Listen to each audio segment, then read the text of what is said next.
बिस्मिल्लाहिर्रहमानिर्रहीम। अस्सलामुअलैकुम दोस्तों, अगर आप भी अपने घर पर गमलों में लगाए गए बैंगन के पौधों से इस तरह के सेहतमंद और चमकदार हेल्दी बैंगन उगाना चाहते हैं तो ये कोई मुश्किल काम नहीं है। ये जो बैंगन आप देख रहे हैं ये बिल्कुल प्योर ऑर्गेनिक खाद से तैयार शुदा हैं।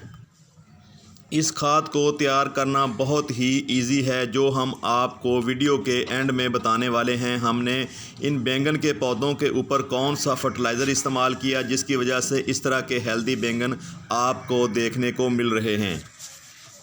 दोस्तों, बैंगन को आप ज़मीन के साथ साथ गमलों में भी ग्रो कर सकते हैं। ज़मीन की तरह गमलों में लगे पौधों से भी अच्छी पैदावार हासिल की जा सकती है। बैंगन का पौधा उन पौधों में शामिल है जिन पौधों की पहले पौध तैयार की जाती है, जिसे हम पनीरी कहते हैं। बैंगन, टमाटर, मिर्च, प्याज ये ऐसे वेजिटेबल प्लांट हैं जिन प्लांट की पहले पनीरी तैयार की जाती है। बैंगन, टमाटर और मिर्च, इनके सीड एक दूसरे से मिलते जुलते होते हैं। यूँ तो आप बैंगन को सारा साल ही उगा सकते हैं, लेकिन बैंगन को उगाने का सही वक्त वो अक्टूबर से लेकर मार्च तक होता है। बैंगन के बीज लगाने के बाद 5 से 6 दिन के बाद ज़मीन से बाहर निकल आते हैं।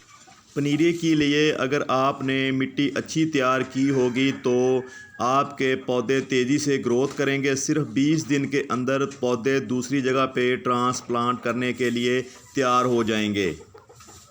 बैंगन के साथ साथ प्याज, टमाटर, मिर्च और ये जो दूसरे पनीरी से तैयार होने वाले पौधे हैं, इनकी पनीरी तैयार करते वक्त आप बिल्कुल सॉफ्ट, नरम और छनी हुई मिट्टी का इंतखाब किया करें। अगर आप ढेलेदार मिट्टी में पनीरी ग्रो करेंगे तो आपके बीज हैं वो ग्रो नहीं होंगे। अगर ग्रो हो गए तो ढेलों के नीचे पड़े पड़े वो गल जाएंगे। इसलिए हमेशा छनी हुई मिट्टी का इंतखाब करें।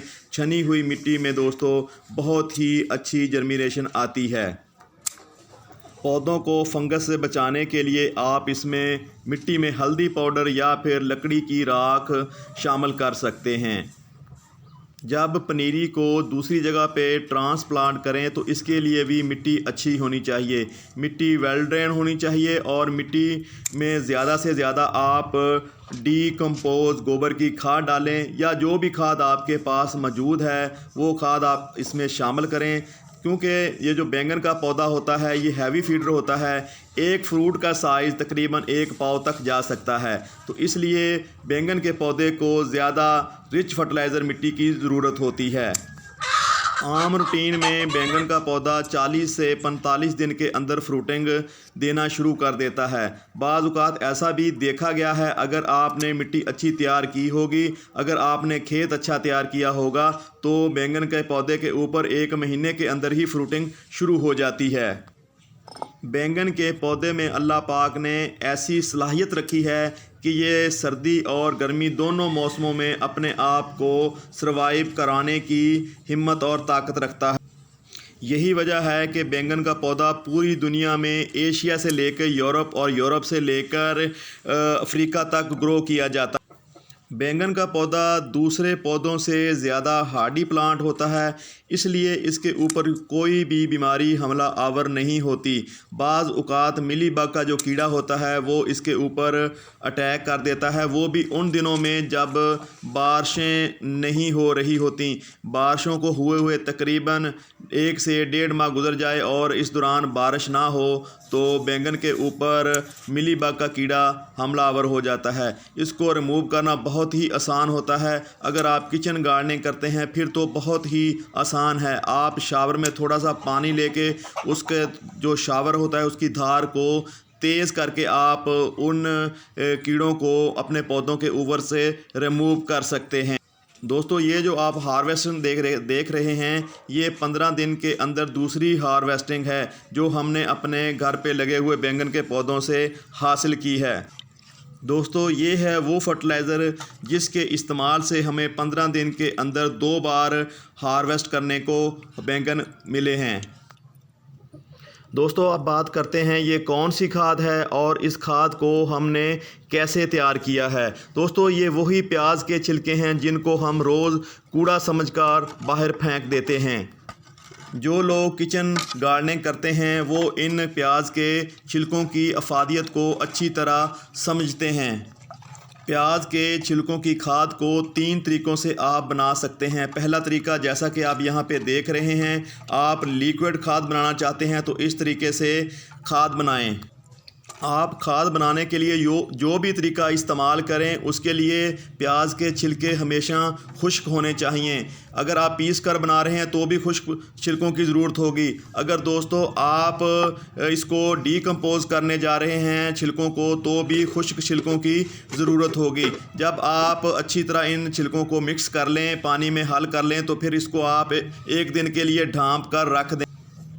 5-6 घंटे बाद आप देखेंगे कि उन छिलकों का रंग भी तब्दील हो चुका है और जो उसमें आपने पानी शामिल किया था उसका रंग भी गहरा हो चुका है।